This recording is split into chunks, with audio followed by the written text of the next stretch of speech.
রমাদি, এবার কিন্তু আমাদের সঞ্জুর পালা। পাত্রী দেখা শুরু করেছো তো, নাকি ছেলে ঠিক করেই রেখেছে? ছেলে ঠিক করে রাখবে মানে? এই ব্যাপারে আমি ওর কোনো কথা শুনবো না। আমি নিজে মেয়ে পছন্দ করে ওর বিয়ে দেব। আমি একা যখন ওর জন্য এত কিছু করতে পেরেছি, তখন এই কাজটাও আমিই করব। জোর গলায় বলে রমা, মানে সঞ্জুর মা। আমার হাতে একটা ভালো মেয়ে আছে। বাবা উকিল ছিলেন, বিশাল সম্পত্তি, একমাত্র সন্তান। মেয়ে দেখতে শুনতেও ভালো, বলো তো কথা পারি। বলল রমার জেঠতুতো বোন আলপনা। একদম না, বড়লোকের মেয়ে একদম চলবে না। সে মেয়ে যতই ভালো হোক না কেন। সে কি, কেন? অবাক হয়ে জিজ্ঞেস করলো আলপনা। উপস্থিত বাকি সবাইও অবাক। দূরে বসে সব কিছু শুনছিল সঞ্জু, মানে সঞ্জয়। খুব বড় কোম্পানির একজন ইঞ্জিনিয়ার সে। মামাতো ভাইয়ের বিয়েতে এসেছে তারা। আজ রাতে বৌভাত।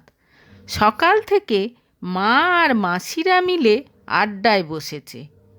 মা কেমন মেয়েকে তার বউ হিসেবে চায় সেটা শোনার জন্য সেও কান খাড়া করে রাখে।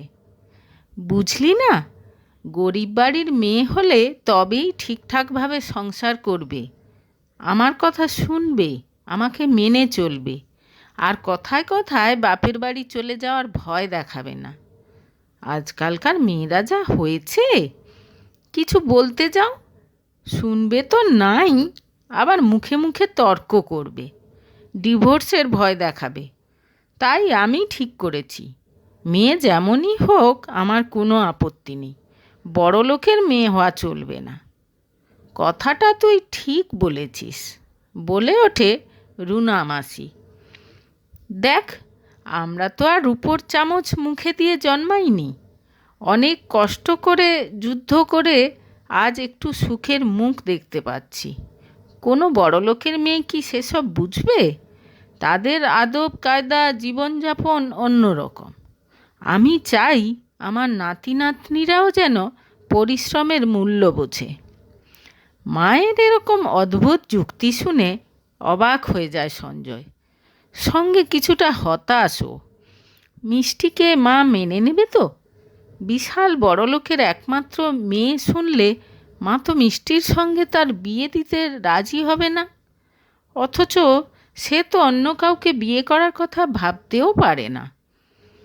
একবার চেষ্টা করে দেখবে ভেবে কিছুদিন পর মায়ের কাছে মিষ্টির কথাটা তুলল সঞ্জয়।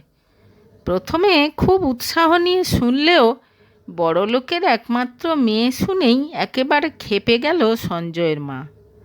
না, এই মেয়ের সঙ্গে আমি কিছুতেই তোর বিয়ে দেব না। তুমি যেরকম ভাবছো ও সেরকম নয় মা। ধীর স্থির, নম্র, ভদ্র, বড়দেরকে খুব সম্মান করে। থাক, আর বলতে হবে না। এখন থেকে এত প্রশংসা শুরু করে দিয়েছিস, তুই তো দুদিন পর বউয়ের কথায় উঠবি আর বসবি। কিন্তু মা, আমি ওকে ছাড়া অন্য কাউকে বিয়ে করতে পারবো না। হ্যাঁ, তা তো বলবি। এত কষ্ট করে একা একা তোকে বড় করেছি, এই দিনটা দেখব বলেই তো। কাঁদো কাঁদো হয়ে বলল রমা। এসব বলার মানে কি মা? নিজের জীবনসাথী বাছার অধিকার কি আমার নেই? রেগে গিয়ে বলে সঞ্জয়। হ্যাঁ, কেন থাকবে না? আমারই বরং অধিকার নেই তোর ব্যাপারে মতামত দেওয়ার। বড় হয়েছিস, এত বড় চাকরি করছিস, আর তো আমাকে দরকার নেই। এবার সত্যি কাঁদতে শুরু করে দিল সঞ্জয়ের মা। কত আশা করেছিলাম, নিজে দেখে ছেলের বিয়ে দেব, বৌমার হাতে একটু আদর যত্ন পাব, কিন্তু সে সুখ তো আর আমার কপালে নেই। সঞ্জয়ের মনে হলো মা যেন একটু বেশিই বাড়াবাড়ি করছে, কিন্তু সে কথা তো মাকে সে কখনোই বলতে পারবে না। সত্যি বলতে, বাবা মারা যাওয়ার পর অনেক দুঃখ কষ্ট সহ্য করে সঞ্জয়কে এই জায়গায় এনেছে তার মা। স্বাভাবিকভাবেই ছেলের ওপর অধিকার বোধটা তার একটু বেশি হবেই।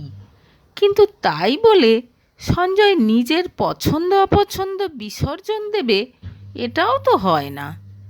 কিন্তু সঞ্জয় জেদ ধরতে তার মাও নাওয়া খাওয়া ছেড়ে নিজের ঘরে দরজা দিল। যাই হোক, পরিস্থিতি সামাল দিতে সঞ্জয়কে বলতেই হলো, ঠিক আছে মা, তুমি যাকে পছন্দ করবে আমি সেই মেয়েকেই বিয়ে করব।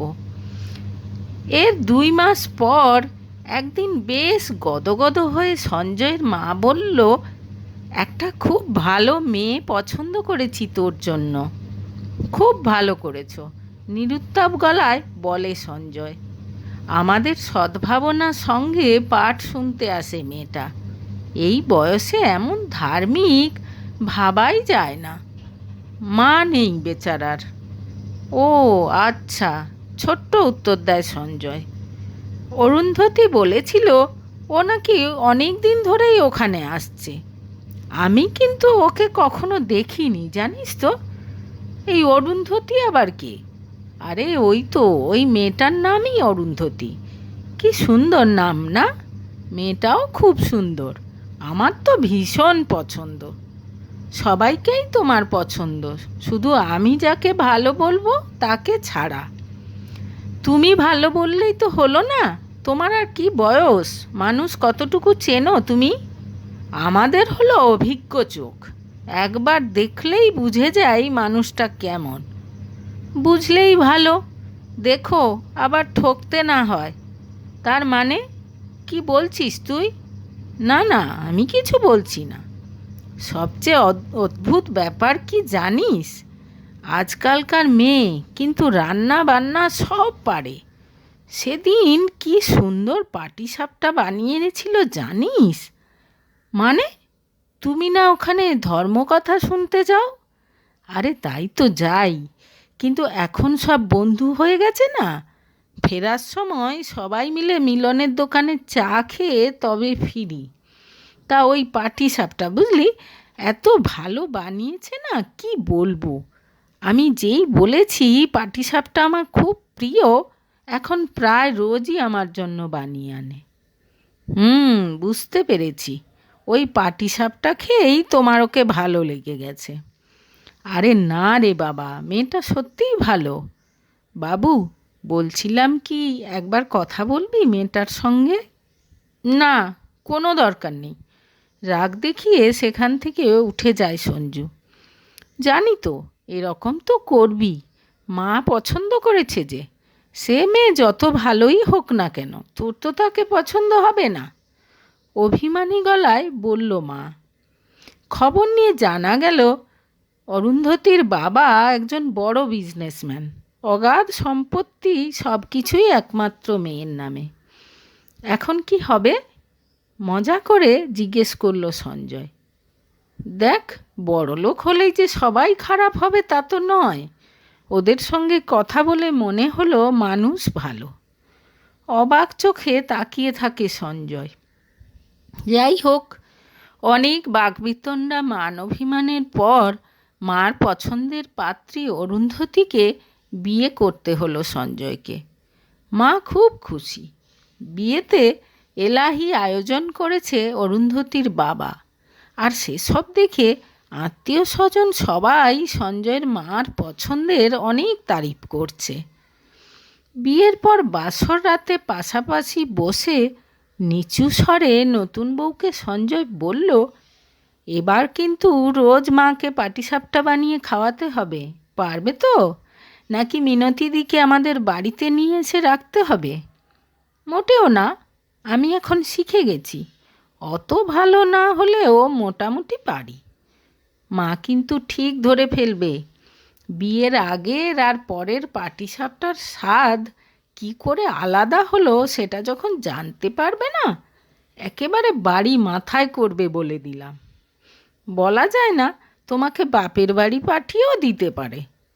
মোটেও না, তুমি কিছু জানো না। মা খুব ভালো, আমি ঠিক ম্যানেজ করে নেব। মানুষটা আসলে একটু যত্ন চায়, একটু ভালোবাসা চায়। ও হ্যালো, ওটা আমার মা। এমন ভাব দেখাচ্ছ যেন আমার চেয়ে বেশি চেনো। আমি যদি প্ল্যানটা না করতাম না, ভুলেও কোনো দিন তোমাকে মেনে নিত না মা। সত্যি, প্ল্যানটা কিন্তু তুমি দারুণ বানিয়েছিলে। শুধু তোমার পাশে বসে সিনেমা দেখার বদলে আমাকে রোজ বুড়ো বুড়িদের সঙ্গে বসে ধর্মকথা শুনতে হয়েছে, এই যা। রোজ ধর্মকথা শুনেছ বলে না শিবের মতো বর পেয়েছ? আচ্ছা, দাঁড়াও, খুব মায়ের বাধ্য ছেলে সাজা না? একবার তোমাকে একা পাই, কেমন মজা দেখাই দেখো। ঠিক আছে, ফুলশয্যার রাতেই প্রমাণ হয়ে যাবে কে কত ভালো মজা দেখাতে পারে। কথাগুলো বলে হেসে ওঠে সঞ্জয়। জোরে হেসে ওঠে মিষ্টি ওরফে অরুন্ধতীও। আর দাদা বৌদিকে হঠাৎ এরকম জোরে হেসে উঠতে দেখে চমকে ওঠে মন দিয়ে গানের লড়াই খেলতে থাকা মামাতো মাস্তুতো ভাই বোনেরা।